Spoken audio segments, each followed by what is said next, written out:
Bonjour et merci de venir nous rejoindre malgré le beau temps à l'extérieur et le marché, très attirant comme toujours. Nous allons consacrer donc toute cette journée à l'énergie et bien sûr, commençons par un petit peu d'histoire que finalement peu d'entre nous connaissons. Francis Rocard, qui a fait toute la présentation des tables rondes hier soir, va m'accompagner pour les questions. Et nous avons le plaisir d'accueillir Monsieur Jean-Claude Debert, professeur maintenant à la retraite à l'université Paris 7, qui a été aussi à l'université de Marne-la-Vallée, qui actuellement se passionne pour les problèmes énergétiques de l'Inde, qui s'intéresse aussi aux questions de éolien et solaire, pourra en parler, même si son exposé sera sur l'histoire.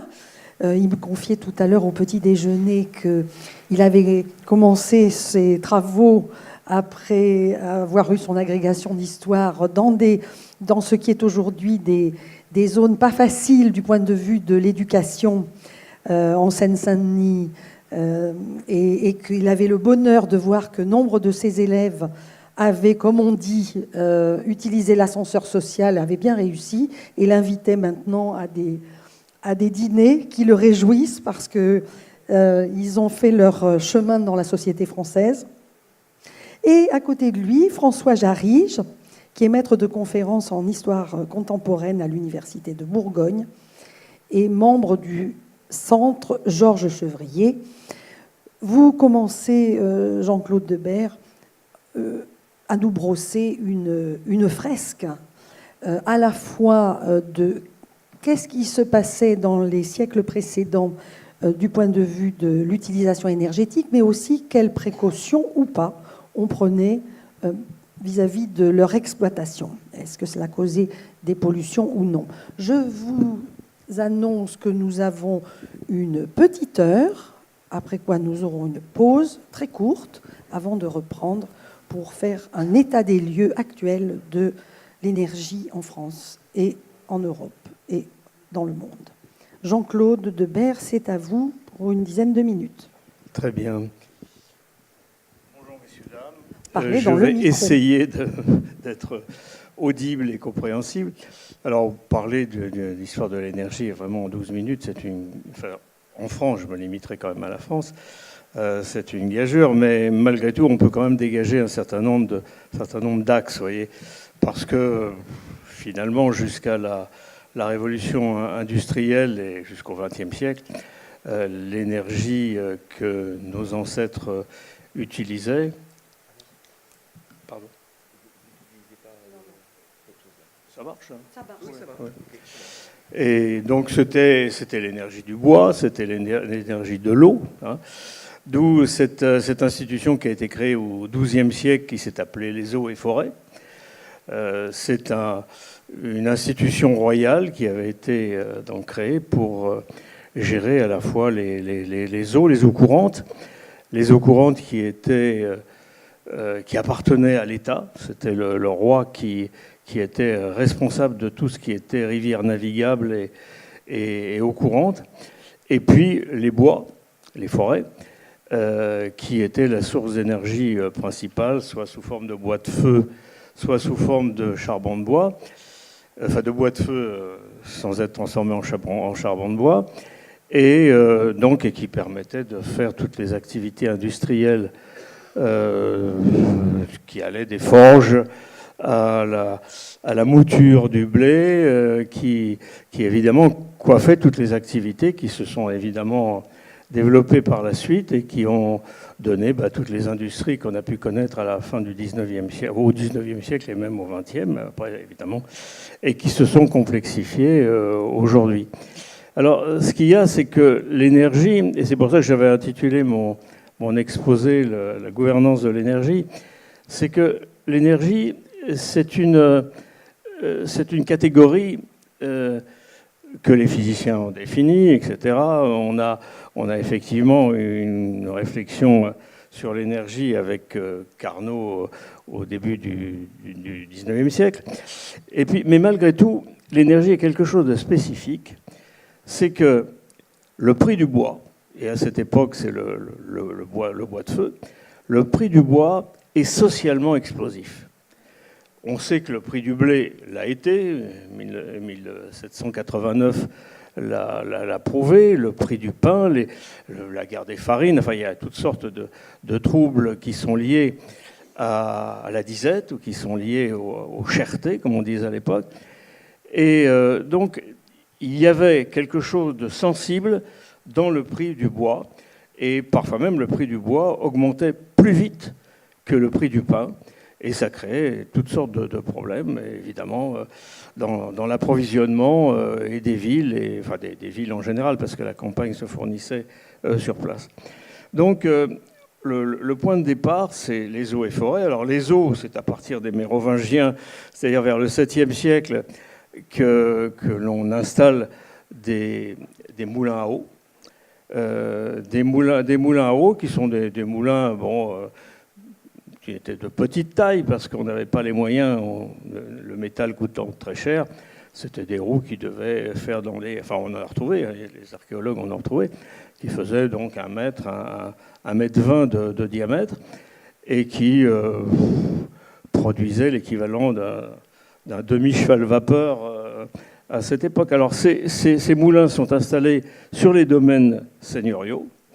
Donc, les seigneurs ou les propriétaires du sol, et qui étaient aussi parfois des abbayes, parfois aussi des évêchés, donc avaient installé donc, ces moulins. Mais avec, malgré tout, une facilité quant à la main-d'œuvre, parce que creuser des tranchées, creuser des arrivées d'eau pour que l'eau coule sur les pales des roues de moulin, c'était quand même un travail important. Et alors, parce que à partir du 10e, 11e siècle, se créent ce qu'on a appelé les banalités. Banalités, c'est-à-dire les corvées. Alors, les corvées qui étaient très, très attachées aussi, et les banalités en général, attachées à l'énergie. C'est-à-dire qu'on obligeait les paysans à aller moudre leur blé dans le moulin du seigneur. Et s'ils ne le faisaient pas, ils avaient toutes sortes d'inconvénients et ils pouvaient être durement sanctionnés. Donc il y avait dès le début ces moulins qui ont fonctionné, et des moulins aussi, comme les paysans sont ce qu'ils sont, et ce que nous sommes aussi, toujours un petit peu frondeurs, ils se sont arrangés pour moudre leur blé sans passer par le moulin banal, parce que du banc, ça donnait banal.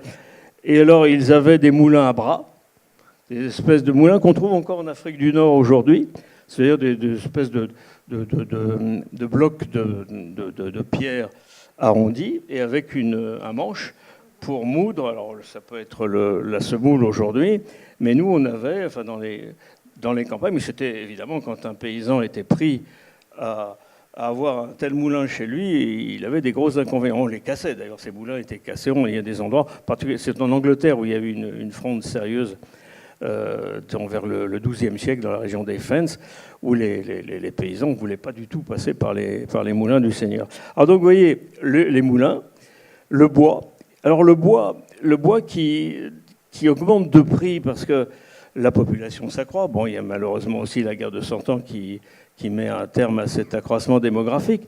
Mais malgré tout, la population s'accroît, et dans les villes surtout, et les villes manquent de combustible. Et là, c'est organisé, donc, à partir du XIIe, XIIIe siècle, l'acheminement de bois depuis les forêts du Morvan, les forêts de l'Est, de l'Ardenne, de toutes les forêts qui entouraient Paris. C'est organisé un système de flottage du bois on l'appelait à bûche perdue, c'est-à-dire que les bûcherons coupaient des bûches à peu près de cette taille, et on les assemblait, on faisait des espèces qu'on appelait des trains de bois, on les assemblait pour faire des espèces de radeaux, et ces radeaux arrivaient à Paris, l'île aux bois étant à côté de l'île de la Cité. On stockait ce bois qui parvenait à Paris comme ça. Alors c'était une activité, mais une activité sérieuse, et une activité, vous voyez, qui annonce déjà quelque chose, une idée qui m'est très chère. le lien entre l'énergie et son transport. Parce que là, vous voyez, c'était un transport d'énergie alors qui était très, très, très organisé. Hein. Il ne faut pas croire que c'était... Il y avait des endroits où, dans le Morvan, les bûches étaient rassemblées, les bûches étaient lancées par les bûcherons, et puis elles étaient concentrées, on les assemblait, on faisait sécher, et puis ça partait sur des trains de bois, des espèces de péniches de rondins de bois assemblés, et 2 flotteurs, on les appelait comme ça, 2 jeunes, partaient vers Paris en descendant la rivière. Un à l'avant, l'autre à l'arrière, avec des perches, et ils descendaient, ils arrivaient à Paris en moins d'une semaine, des fois un peu moins. Arrivés à Paris, on désassemblait les bûches, on les stockait, et les 2 gars revenaient en courant vers le Morvan pour reprendre un autre train de bois. Et il y avait une activité très, très soutenue. Alors ça a été réglementé. Ça a été, surtout à l'époque de Colbert, sous Louis XIV, il y a eu une réglementation du transport du bois. Mais alors, ce qu'il faut savoir aussi, c'est que ce système a perduré jusqu'en 1927. Les derniers trains de bois arrivant du Morvan ont duré jusqu'au XXe siècle. Donc, vous voyez, il y a eu un système, là, un réseau du bois, un réseau d'approvisionnement du bois. Excusez-moi, c'est un système qui fonctionne au Canada, je crois, hein, encore. C'est un peu différent, mais c'est comme ça. Oui, ça flotte sur l'eau. Oui, c'est comme ça. Bien, ce qu'il y a, c'est qu'au Canada, ils ont aussi des troncs. Il y a un flottage de troncs, qui est plus grandiose, parce que nous, c'était des espèces de péniches qui étaient... Mais il y avait d'autres moyens, parce que depuis les affluents de la Loire, on construisait des bateaux qui descendaient jusqu'à Nantes. Et ces bateaux étaient déconstruits à Nantes, avec tout le bois qu'ils contenaient, parce que remonter la Loire, c'était difficile, mais ça aurait été économiquement pas rentable. Donc c'était déconstruit. Il y avait toutes sortes de moyens d'acheminer le bois en suivant les rivières. Alors ça a été, après les moulins, c'est la deuxième source d'énergie. Et puis la raréfaction, l'augmentation des prix du bois a fait qu'on s'est tourné vers d'autres moyens de chauffage. Et ce moyen, c'est arrivé progressivement être le charbon de terre, la houille. Mais c'est pas arrivé d'un coup sec en France. C'est pas comme en Angleterre où la transition s'est faite assez rapidement, parce qu'eux, ils avaient beaucoup de charbon, et 2, les mines de charbon étaient situées près des ports. Donc, c'était assez facile de charger le charbon sur des bateaux. Et là encore, réseau de l'énergie, on faisait parvenir, mais après, c'était dans le monde entier, hein, parce que et alors avec des coûts qui étaient infiniment moindres que les coûts français. Le charbon anglais, le charbon de terre anglais, était même vendu, vous voyez, à Dunkerque, il était vendu à Marseille. À Marseille, le charbon anglais, à Marseille, il passait par Gibraltar, etc. Le charbon anglais était vendu au même prix que le charbon d'Alès. Pas loin de Marseille, Alès. Hein. Eh bien, les coûts du transport par bateau arrivant d'Angleterre étaient si faibles que ça permettait de concurrencer tous les gisements. À Caen, tout ça, il y avait des mines de charbon un peu partout. Ça, c'est quelle date? C'est quel siècle? Ça 18e. Et ce que vous appelez charbon de terre par rapport à charbon de mine, c'est quelque chose qu'on trouve très facilement? Très facilement. Il y a des affleurements de charbon en France un peu partout. Il y avait des paysans normands du nord de la France, etc., avaient dans leur jardin des affleurements de charbon. Alors au début, il extrayait avec du matériel d'agriculture, des pelles, des pioches. Et puis évidemment, progressivement, l'exploitation est allée en profondeur. Et là, c'est devenu plus problématique parce qu'il fallait étayer, il fallait boiser. Et il y a eu évidemment pas mal d'accidents parce que c'était pas fait de manière pourrait-on dire, techniquement viable. Alors c'est là où en France, alors c'est la troisième direction de l'énergie, des lois qui ont régi l'énergie en France, ça a été ces lois qui ont abouti en 1810, sous Napoléon, au Code minier. Mais avant d'en arriver à l'époque napoléonienne, Code minier, enfin ça ne s'appelait pas comme ça, mais à l'époque de la Régence, vous voyez, juste avant Louis XV, on a commencé à organiser ce Code minier. Mais ce Code minier, il se trouvait, et c'est finalement ce qui s'est passé un peu dans tous les cas, c'est l'État l'État royal qui a renforcé l'exploitation en obligeant les propriétaires à faire des mines viables. Et quand ils n'avaient pas les capitaux pour le faire, eh bien, la propriété du sous-sol leur était retirée. Donc, s'il y avait une société qui avait les moyens, enfin une société ou un regroupement d'entrepreneurs qui avait les moyens de faire une mine, donc ils avaient le privilège de faire cette mine. Sinon, si c'était le propriétaire, ben, il faisait ce qu'il pouvait sur son domaine. Donc, le code minier de 1810 est organisé progressivement. À l'époque de Louis XVI, il y a eu même des dernières lois sur les mines. Donc, vous voyez, on a un État qui s'intéresse aux aspects énergétiques, mais qui s'y intéresse de manière moderne. C'est normal, parce que c'est l'époque moderne de l'histoire, mais qui s'y intéresse en créant des spécialités, les ingénieurs des mines, l'école des mines. Et c'est aussi à la même époque que se développe l'école des ponts et chaussées. Cette monarchie, cet État monarchique, a eu une action qui est une action en profondeur et qui a permis que se développe le corps des mines, que se développe une exploitation qui est devenue très importante au XXe siècle, avant évidemment l'arrêt de la production de charbon. Donc vous voyez, donc on a eu cet intérêt. On me dit qu'il n'y a plus qu'une minute, alors je suis un Napoléon, vous voyez, j'ai encore à courir là. Donc, alors, sur le 19e siècle, une chose que je voulais souligner, c'était le rôle des mines. Parce que les mines s'intéressaient aussi à quelque chose dont je n'ai pas encore parlé, c'est la machine à vapeur. Parce que les machines à vapeur, au début, étaient utilisées pour pomper l'eau du fond de la mine. Alors, c'est des machines extrêmement frustes, des machines vraiment... je ne serais pas resté à côté, parce qu'il y en a de temps en temps qui explosaient. Et l'État avait obligé les entreprises de mines, la plus importante, c'est la Compagnie des mines d'Anzin, qui était la première activité capitaliste qui s'est développée en France et qui est devenue très vite, comme toutes ces sociétés qui ont trait à l'énergie aujourd'hui, une puissante société par capitaux, etc. Et alors, sur les mines, je reviens.